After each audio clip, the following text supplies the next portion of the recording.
Hi everybody, so today we're going to look at a few pinyin sounds which aren't too difficult. The first one is a sound that's usually used just on its own, and then we're going to follow that with a few nasal sounds. So let's get started. So the first sound we're going to look at today are the letters E and R. R, R.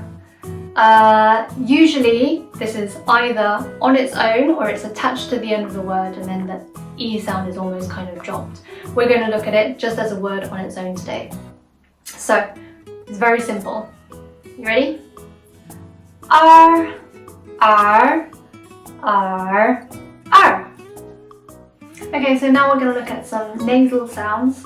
The first one is A, N. So the A is just like as it is on its own in Pinyin, an. We're going to practice it with the W at the beginning. Do you remember the W sound? It's W, right? One, one, one. Ready? One, one, one, one. Okay, so the next sound is the letters E-N. The E is just like it is when it's on its own in Pinyin, and then you add the nasal sound at the end. So it's We're going to practice it with the ZH at the beginning, which we learned before. Do you remember it? It's zh, zh. So we've got zh, zhen. Ready? Zhen, zhen, zhen, zhen. Okay, so the next sound is really easy. I-N, it's in, in. We're practicing it with an N in front, which is super easy because it's just like in the English, so we're going to go straight for it. Ready? Min, min, min, min. Okay, so the next one is UN. The U, if you remember, when it's said on its own is oo, and then you've got the nasal N at the end. So it's un, un. We're going to practice it with an SH at the beginning, which is very similar to the way that you would say it in English. So we've got shi, un, shun, shun. Ready? Shun, shun, shun, shun. Okay, and the last one for today is also super easy. It's U with the umlauts over it, which if you remember is U, followed by the nasal N sound. So it's yun, yun. We're going to practice it with the X at the beginning. Do you remember that? Xi, xi. So we've got xi, yun, xun, xun. Okay, ready? Xun, xun, xun, xun. So that was all of today's Pinyin. Mostly quite easy, right? Make sure you practice the last two. They're a little bit difficult to differentiate. S-H-U-N and X with U umlaut N. Shun and shun, shun, shun.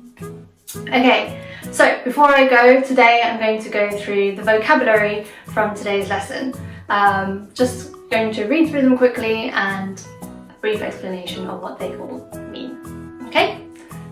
So the first word today is 饭店, restaurant. 饭店. Next, 书店, bookshop. 书店. Next one, 医院, hospital. 医院. And the next one is 超市, supermarket. 超市. Next we've got 学校, school. 学校.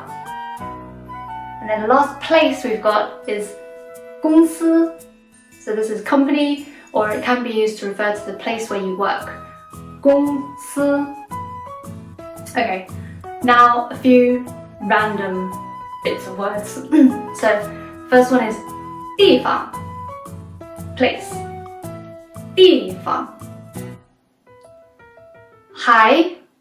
This is like still. I'm still doing something. Hai. Next is a super easy one. 对. It means yes or correct. 对. Next is 喂.